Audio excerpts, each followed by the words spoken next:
ओम गणेशाय नमः। व्रत भक्ति ज्ञान में आपका स्वागत है। आज के इस वीडियो में हम सुनेंगे गणेश चतुर्थी व्रत कथा। एक बार शंकर जी माता पार्वती सहित नर्मदा के तट पर गए। वहाँ एक सुंदर स्थान पर पार्वती जी ने महादेव जी के साथ चौपड़ खेलने की इच्छा व्यक्त की। तब शिव जी ने कहा, हमारी हार जीत का साक्षी कौन होगा? पार्वती जी ने तत्काल वहाँ के घास के तिनके बटोर कर एक पुतला बनाया और उसमें प्राण प्रतिष्ठा करके उससे कहा, बेटा हम चौपड़ खेलना चाहते हैं, किंतु यहाँ हार जीत का साक्षी कोई नहीं है। अतः खेल के अंत में तुम हमारी हार जीत के साक्षी होकर बताना कि हम में से कौन जीता और कौन हारा। खेल आरंभ हुआ।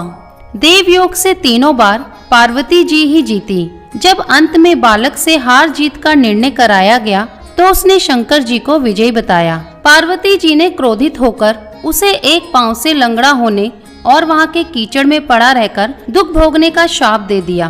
बालक ने विनम्रता पूर्वक कहा, माँ मुझसे अज्ञानवश ऐसा हो गया है। मैंने किसी कुटिलता या द्वेष के कारण ऐसा नहीं किया। मुझे क्षमा करें तथा शाप से मुक्ति का उपाय बताएं। तब ममता रूपी माँ को उस पर दया आ गई और वह बोली, यहाँ नाग कन्याएं गणेश पूजन करने आएंगी। उनके उपदेश से तुम गणेश व्रत करके मुझे प्राप्त करोगे।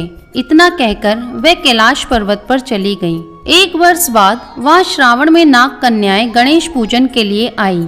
नाग कन्याओं ने गणेश व्रत करके उस बालक को भी व्रत की विधि बताई। तत्पश्चात बालक ने 12 दिन तक श्री गणेश जी का व्रत किया। तब गणेश जी ने उसे दर्शन देकर कहा, मैं तुम्हारे व्रत से प्रसन्न हूँ, मनोवांछित वर मांगो।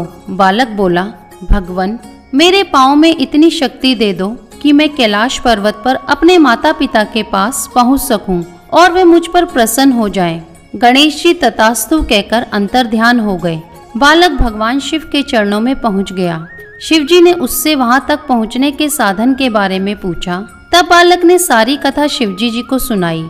उधर उसी दिन से अप्रसन्न होकर पार्वती जी शिव जी से भी विमुख हो गई थी।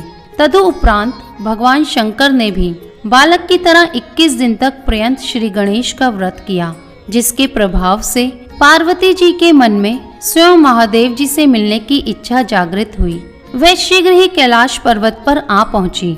वहां पहुंचकर पार्वती जी ने शिव जी से पूछा, भगवन आपने ऐसा कौन सा उपाय किया जिसके फलस्वरूप मैं आपके पास भागी भागी आ गई हूँ।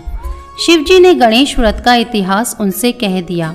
तब पार्वती जी ने अपने पुत्र कार्तिकेय से मिलने की इच्छा से 21 दिन पर्यंत 21 की संख्या में दुर्वा, पुष्प तथा लड्डुओं से गणेश जी का पूजन किया। 21वें दिन कार्तिकेय स्वयं ही पार्वती जी से आकर मिले। उन्होंने भी माँ के मुख से इस व्रत का महात्म्य सुनकर व्रत किया। कार्तिकेय ने यही व्रत विश्वामित्र जी को बताया। विश्वामित्र जी ने व्रत करके गणेश जी से जन्म से मुक्त होकर ब्रह्म ऋषि होने का वर मांगा। गणेश जी ने उनकी मनोकामना पूर्ण की। ऐसे हैं श्री गणेश जी जो सबकी मनोकामनाएं पूर्ण करते हैं। तो प्रेम से बोलिए गणेश भगवान की जय। अगर वीडियो पसंद आई हो तो लाइक, शेयर, कमेंट करें और चैनल को सब्सक्राइब करना ना भूलें।